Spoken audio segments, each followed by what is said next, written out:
Seems like there's a growing number of social justice warriors out there who want to give women equality in the workplace. They keep proposing and spouting the same old nonsense that there's a wage gap, which there isn't. I've went through this in several other videos of how this is wrong. There are several other better explanations than what I did in my previous videos out there online. You could just check them out. Here's the thing about social justice warriors. They like to infest everything. They like to infest video games. They like to infest metal music. They like to infest the atheist movement, which has gone downhill ever since Atheism Plus transpired in that community.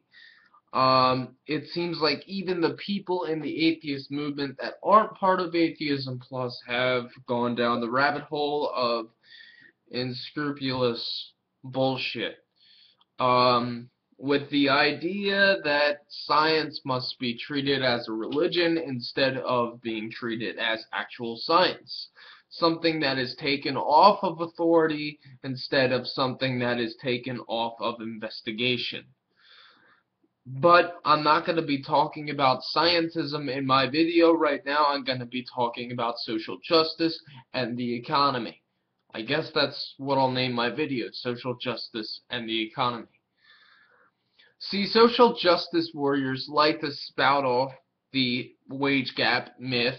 They also like to spout off that transgendered folk and gay people and lesbians and other people who self-identify as something other than man or woman are discriminated against in the workforce because they identify as something else. First of all, when I go to a job, what am I looking for? I am looking for somewhere to provide my service of work and my expertise in a specified field in order for a paycheck, in order to get something back. Now, me as an employee, all I am looking for really is a job that I like, or most people just want to get a job for money. I want a job for money that I enjoy. But a lot of people aren't able to get jobs now. Partially, it does have to deal with our shit economy right now.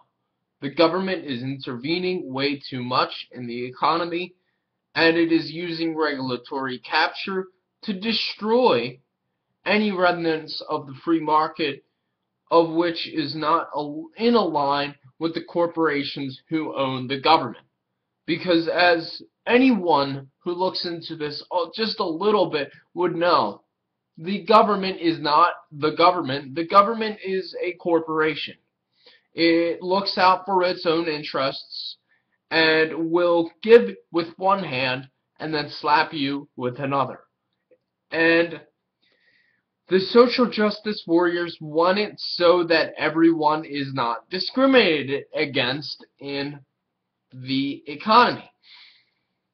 But the fact of the matter is that if I am a business owner, what do I want? I want someone, anyone, to work on the specified task that I want them to work on. I do not care who they are as a person. I mean, I do care about their characteristics. I care about their work ethic. I care about how much they know about the specified field. And if they are willing to not only work for me in exchange for money, but actually care about the goals of my company. Seeing as though I want my company to grow, I want others in my company to want my company to grow too, so they are more motivated to get stuff done. I don't care about their ethnicity. I don't care about their sexual identity. I don't care about their gender. I don't care about their religion or their class or any other bullshit that these social justice warriors make out outside of the socially constructed binary, because all you are is a dollar sign to me. You're a dollar sign to me to grow my company, and I will give you money. It doesn't matter to me if you're a man or a woman or a fish, if you self-identify as a fucking fish. It doesn't matter. What matters to me is that you make me money, and I will give you money for making me money. See, a lot of leftists, even real progressives, get this idea in their head that capitalism is about the exploitation of workers. Nowhere near is there such a thing as exploitation of workers. It has absolutely nothing to deal with exploitation, as though both on my end and your end, we are coming to a voluntary agreement to what you should do for me and what I could do for you in exchange. If you don't want the money that I am giving you, then you can either try to negotiate a higher salary or you can leave. I'm not forcing your hand. I am not forcing you to work for my company if I am a company owner. I am just offering what I have in exchange for your work. Now, these legislations that Obama is passing to kowtow to the feminists in order for women's empowerment, to make sure that men and women make exactly the same money, is going to be more than futile. The fact in the matter is that men and women do make the same. On average, they don't. Because on average, they get into different career fields. On average, they have different skill levels. And on average, men have more skill in the workforce, more work experience than women. Because more women choose to stay at home and birth a child. But if you're going to make it so that if it is a woman and you have to pay them the same amount as a man, even though you might not be as qualified as the man going for that job, what is the owner going to do?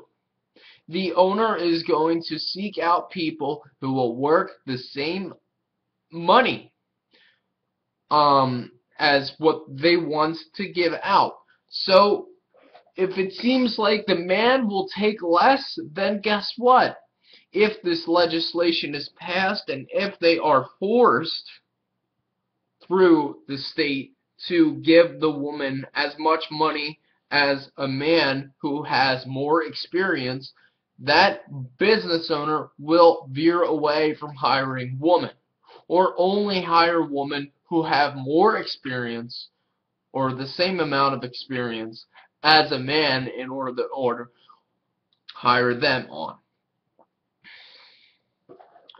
The fact is that this type of legislation does absolutely nothing to help women in the workforce, and instead actually puts women at a disadvantage. The thing is that in order to work in a capitalist society, it is based off of merit. It is based upon what you can do and how much wealth you are providing to a business owner in response for some cash to make for you and your family.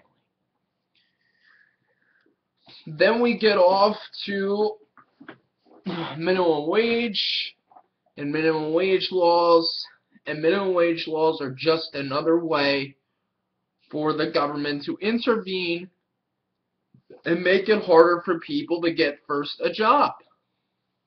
Seeing as though the United States capitalist system is broken, of course that is the rabbit hole we go down.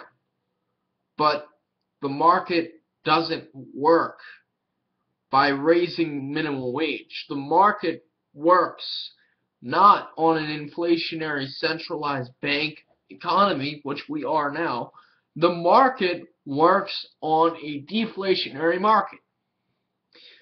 The deflationary market ensures that there is more opportunities out there for more people for less money. Now, of course, you can say we have to raise the minimum wage in order to meet up with inflation, when we never actually look at why we have inflation. And the reason why we have inflation is because there is more money printing by the central bank, which would have never been printed if it weren't for a central bank, if it weren't for fiat currency that was not based upon a hard standard like gold or silver, that cannot be replicated in any way, that only stays the same and only quantifies as it is mined out of the earth. That would be the only inflation of the economy which would exist if we were still on a hard standard.